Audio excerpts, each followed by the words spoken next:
Hello नमस्कार दोस्तों। मेरा नाम है अखिल मित्तल और आज जिस स्टॉक को मैं रिप्रेजेंट करने वाला हूँ, मैक्सिमम लोग इसके प्रोडक्ट्स के बारे में जानते ही होंगे।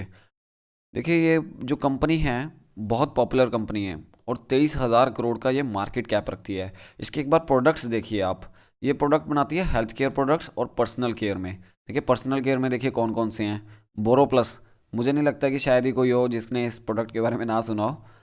और Navratna, Fair and Handsome, Zandu balm, Kesh King, Zandu Pancharishta और मेंथो प्लस बाम। ये बहुत सारे प्रोडक्ट्स हैं। थोड़ा सा मेरी प्रोनाउंसिएशन में अगर गलती हुई हो तो प्लीज़ मुझे माफ़ कीजिएगा। और मतलब इन सभी प्रोडक्ट्स देखिए कितने पॉपुलर प्रोडक्ट्स हैं। तो अगर आप इन प्रोडक्ट से उस कंपनी को जान चुके हैं तो प्लीज़ मुझे कमेंट बॉक्स में बताइएगा। और चलते हैं हम सिर्फ आगे की और वीडियो में। मैं आपको आने वाले थोड़ी से टाइम पे मैं आपको बता दूंगा कि कंपनी का नाम क्या है। देखिए, कंपनी जो है वो एफएमसीजी की कंपनी है। तो यहाँ पे देखिए आपको ROCE, return on total capital, जिसमें कि इक्विटी और कर्जे का पैसा दोनों शामिल होते हैं, यहाँ पे अराउंड 30 के आसपास और यहाँ पे 25 के आसपास कंपनी जो है वो जनरेट करती हुई दिखाई दे रही है। इंडस्ट्री के पी से थोड़ा सा स्टॉक का पी थोड़ा ज़्यादा है। और यहाँ पे चिंता करने की कोई ज़रूरत नहीं है, लेकिन हर इंडस्ट्री में क्या है, और सेम डिट्टो कंपटीशन के साथ नहीं होता प्रोडक्ट। कुछ ना कुछ देखिए डिफरेंस तो होता ही है। अभी बोरोप्लस ये कंपनी बनाती है, अभी और कंपनीज नहीं बनाती होंगी। अगर हम हिंदुस्तान यूनिलीवर की एफएमसीजी में तो वो भी आती हैं। ब्रिटानिया की बात करें तो वो बिस्कुट बनाती है, ज़्यादातर उनका वैसा बिजनेस है। तो वो झंडू बाम ये चीज़ें नहीं बनाती, केश किंग। तो मतलब एफएमसीजी में हम उनको भी कंसीडर करते हैं, तो यहाँ पे वो अलग प्रोडक्ट है। तो मार्केट जो है वो अलग तरह से वैल्यूएशन तो देगा ही। तो यहाँ पे चिंता करने की ज़रूरत नहीं है। प्रॉफिट ग्रोथ पे सिर्फ और सिर्फ इस बेसिस पे ही इन्वेस्टमेंट नहीं की जा सकती। इसी वजह से मैं बोलता हूँ कि प्राइस टू अर्निंग के बेसिस पे केवल और केवल इन्वेस्टिंग नहीं हो सकती। हाँ, प्राइस यहाँ पे सेल्स ग्रोथ देखिए कितनी अच्छी है, और प्रॉफिट ग्रोथ तो भाई साहब 70%, बहुत कम देखने को मिलती है। बहुत कम स्टॉक्स होते हैं ऐसे जो इतना डिविडेंड यील्ड बहुत ज़्यादा देती है कंपनी। देखिए 2% के आसपास का जो है वो डिविडेंड यील्ड प्रोवाइड कर रही है। 2 से भी प्लस ही है, देखिए 2% से भी ज़्यादा ही प्लस। पैग रेशो जो है ये 36 के आसपास की है।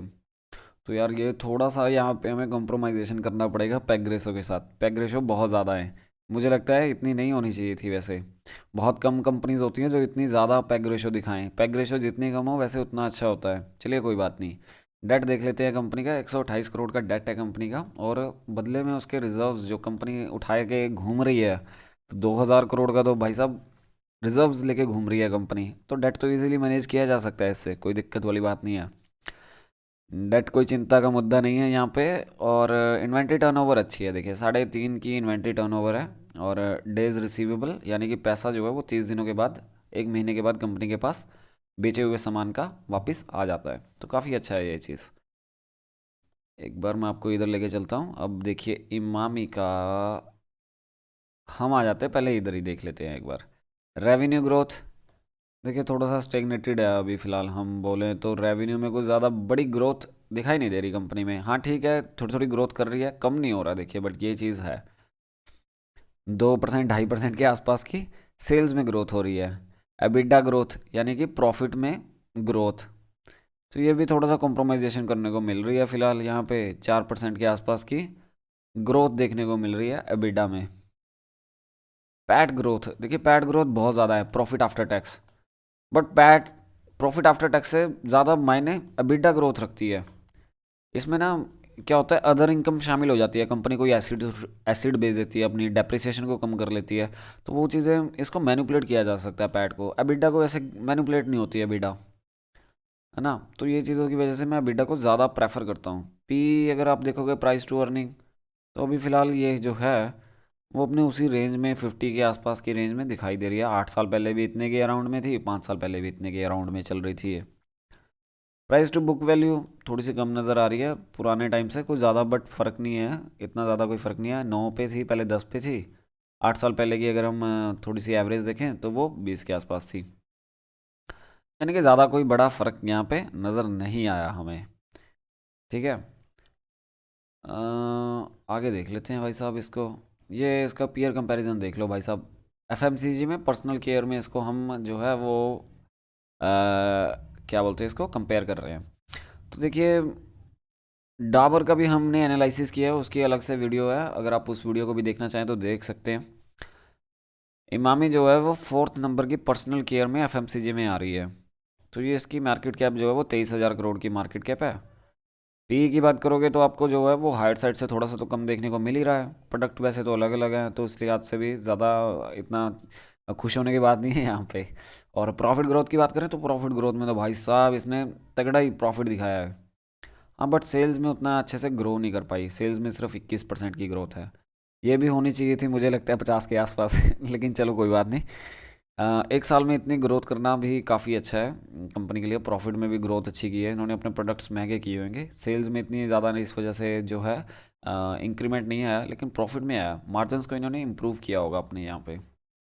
आर ओ सी, आर ओ ए हम देख चुके हैं ऊपर। हाँ, ये देखिए पैग रेशो देखिए, मैं जैसे आपको बताया कि बहुत ज़्यादा है, इतनी ज़्यादा नहीं होनी चाहिए। बहुत रेयर केसेस में होती है इतनी ज़्यादा। तो पैग रेशो के हिसाब से अगर आप देखोगे कंपनी, तो आपको बहुत कॉस्टली नज़र आएगी ये। इन्वेंट्री टर्नओवर ठीक है, 3.5 का बहुत अच्छा है। तो इसको ना नीचे ले चलते हैं अब। कंपनी का नाम पता चल गया आपको क्या? हाँ, इमामी कंपनी की बात कर रहा हूँ मैं। एक बार ना मैं आपको, कंपनी का नाम है Emami company, Emami limited. Sorry, इतना ज़्यादा इस बार टाइम जो है हमने बताने में लगा दिया। चलो कोई बात नहीं। ओपीएम देख लेते हैं, ये क्वार्टरली बेसिस पे है, क्वार्टरली रिजल्ट। तो यहाँ पे जो है अभी 35 के आसपास का अभी सितंबर में इन्होंने ओपीएम जनरेट किया है। मार्जिन, यानी कि मार्जिन का बात कर रहे हैं हम। देखिए यहाँ पे जो है सेल्स की ग्रोथ वगैरह देखिए कितनी स्टैग्नेटेड है। 800 की तो 2018 दिसंबर में ही 800 का करोड़ का सेल करती थी, और अभी भी उसी के अराउंड घूम रही है, देखो 800 करोड़ के आसपास ही है। तो ग्रोथ तो कंपनी दिखा नहीं पा रही भाई साहब, ये चीज़ में तो बोलना पड़ेगा। लेकिन एक साल में अगर आप कंपेयर करने लग जाओगे इसका पिछले साल के साथ, तब आपको ग्रोथ दिखने लग जाएगी, है ना? तब आपको मोटी ग्रोथ दिखेगी, क्योंकि ऊपर तो दिखा रहा था भाई साहब यहाँ पे, शायद ये कहाँ गया। ये देखो प्रॉफिट ग्रोथ 70% और 21%, तो ये नीचे भी हमें यहाँ पे दिखनी चाहिए। इतना तो नहीं भाई लग रहा, ये थोड़ा सा कम तो है 2600 से। फिलहाल अगर इसका देखें तो 31 करोड़ पे आ चुका है, 3100 करोड़। चलो कोई बात नहीं। ओपीएम देखोगे तो आप, ओपीएम जो है वो 30 के अराउंड चल रहा है। और यहाँ पे देखिए यार आप, 2017 में 750 करोड़, फिर इधर 750 करोड़, इधर तो उससे भी कम हो गई थी, फिर 880 करोड़। कुछ ज़्यादा बड़ी इंक्रीमेंट नहीं यार देखने को मिल रही है। अगर आप लॉन्ग टर्म में देखोगे तो कंपनी की सेल्स और प्रॉफिट में आपको ग्रोथ नहीं दिख रही है। हाँ, ऐसा ज़रूर है, कम भी नहीं हो रही ये चीज़ भी है, खुश रहने की जो एक वजह ये भी है कि कम नहीं हो रही भाई साहब। तो कम नहीं हो रही, इसी वजह से ग्रोथ नहीं ज़्यादा दिखा पा रही, इसी वजह से यहाँ पे हमें ये पैग रेशो इतनी ज़्यादा दिखाई दे रही थी यहाँ पे 36 की। और स्टॉक पी कितनी रखता है, देखिए 42 की रख रहा है। तो मुझे लगता है थोड़ा सा कंपनी को सस्ता होना चाहिए था, मार्केट थोड़ी सी मुझे लगता है ज़्यादा वैल्यू कर रही है इसको अभी फ़िलहाल। अभी इतनी वैल्यूएशन पे इसको बाय करना, मुझे नहीं लगता कि इमामी इतनी वैल्यूएशन रखता है। या तो ग्रोथ दिखाई इतनी, पी देखिए, पीई प्राइस टू अर्निंग 42 की रख रहा है। तो भाई साहब 42 की अगर आप रख रहे हो तो ग्रोथ तो दिखाओ, ग्रोथ इतनी नहीं दिखा रहा, ग्रोथ बड़ी स्टेगनेटेड ग्रोथ है। आने वाले टाइम में अगर ग्रोथ दिखाए तो उसका पता नहीं है। हाँ, ऐसा ज़रूर है कि कंपनी के प्रोडक्ट्स की ब्रांड वैल्यू बहुत ज़्यादा है। बोरो प्लस, झंडू बाम, ये सब चीज़ों की, नवरत्ना तेल, इन चीज़ों की जो है वो ब्रांड वैल्यू बहुत अच्छी है। तो इस वजह से भी मामी को जो है वो प्रीमियम मिल रहा है यहाँ पे। इतना ज़्यादा ट्रेड करना नहीं बनता नहीं था मुझे लगता है इतना। या तो कंपनी ग्रोथ दिखाती, ग्रोथ उतनी नहीं आ रही। एड्स वूड्स पे इतना ज़्यादा कंपनी खर्चा करती है ये कि पूछो मत। और यहाँ पे इक्विटी कैपिटल में सिर्फ 15 करोड़, 21 करोड़, अभी फ़िलहाल कितने की चल रही है, 44 करोड़ की कैपिटल चल रही है शेयर मार्केट में। रिजर्व बहुत ज़्यादा है, रिजर्व देखिए 2000 करोड़ का रिजर्व है। ऑपरेटिंग एक्टिविटीज़ से ठीक ठाक पैसा आ रहा है कंपनी के अंदर, ठीक है भाई साहब। यानी जितना अकाउंट्स में अपने ये पैसा शो करती है प्रॉफिट का, उतना ये एक्चुअल में भी कैश कंपनी के अंदर आ रहा है। फ्री अगर देखने लग जाएंगे कैश फ्लो, तो यहाँ पे तो कुछ भाई साहब अलग ही झंडे गाड़ रखे हैं कुछ है। यहाँ पे 106 का नेगेटिव में था तब, चलो कोई बात नहीं, ये तो जो ग्रोथ करनी होती है तो उसके लिए इन्वेस्टिंग फाइनेंसिंग करनी पड़ती है, इसको मैं ज़्यादा कंसिडर नहीं करता इसी वजह से।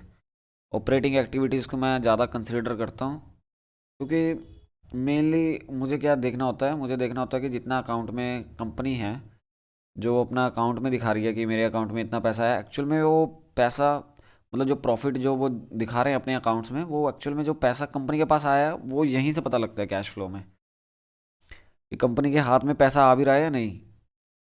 बुक्स में दिखाते रहें प्रॉफिट कि पैसा आने रहा हो तो उसका भी क्या फ़ायदा है ना। तो इसी वजह से मैं कैश फ्लो में ऑपरेटिंग एक्टिविटीज़ पे ज़्यादा फोकस करता हूँ।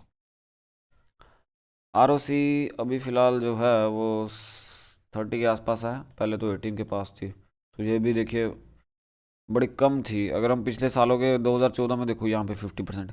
मुझे लगता है ना पहले के टाइम पे ये कंपनी रखती थी इतनी वैल्यूएशन, जस्टिफाई हो जाता अगर उस टाइम पीरियड पे होते। लेकिन अभी मुझे लगता है 2016 के बाद इसकी रही नहीं उतनी ग्रोथ वगैरह, तो यहाँ पे बहुत स्टेगनेटेड हो रखी है, और आरओसी में भी कॉम्प्रोमाइजेशन देखने को मिल रही है। प्रमोटर्स की अगर होल्डिंग की बात करें तो प्रमोटर्स ने देखिए कितने ज़बरदस्त तरीके से यहाँ पे कम की है। तो ओनर्स का अपनी कंपनी में अराउंड 20% के आसपास कम होना तो बहुत चिंता की बात है। ठीक है, तो मुझे नहीं लगता कि यार कि ये स्टॉक अब इतनी वैल्यूएशन रखता है। इमामी इसका नाम है, बहुत अच्छी जो है ब्रांड वैल्यू है बेशक कंपनी की, बट मुझे लगता है थोड़ा सा इसको यहाँ पे कंप्रोमाइजेशन करना पड़ेगा इसको अपने। और मार्केट अभी फ़िलहाल जो है वो इतनी ज़्यादा वैल्यूएशन दे रही है इसको। देखिए यहाँ से तो हमें जो है स्टॉक वो गिरता हुआ भी दिखाई दे रहा है। हालांकि बिजनेस में भी मुझे उतना दम नहीं दिखाई दिया जितना इस कंपनी को दिखाना चाहिए था, जिस हिसाब से ये वैल्यूएशन रख रही है अभी फ़िलहाल। पैग रेशो इतनी ज़्यादा होना, इस पे अब आप अगर बाय कर रहे हो तो थोड़ा सा रिस्की फैक्टर सामने हो सकता है आपके। कंपनी उस लिहाज से ग्रोथ नहीं कर रही है, और पी इतना ज़्यादा रखती है, तो थोड़ा सा आपको कॉम्प्रोमाइजेशन करना होगा यहाँ पे। हालांकि अगर नए कोई इन्वेस्टर्स हैं तो मैं रिकमेंड करूँगा कि आप इमामी में इन्वेस्ट करने से थोड़ा बचें, क्योंकि बिजनेस वैल्यूएशन के हिसाब से थोड़ा कंपनी जो है आपको, और बहुत सी कंपनीज है जो बहुत अच्छा यहाँ पे परफॉर्म करती हुई आपको दिखाई दे रही है।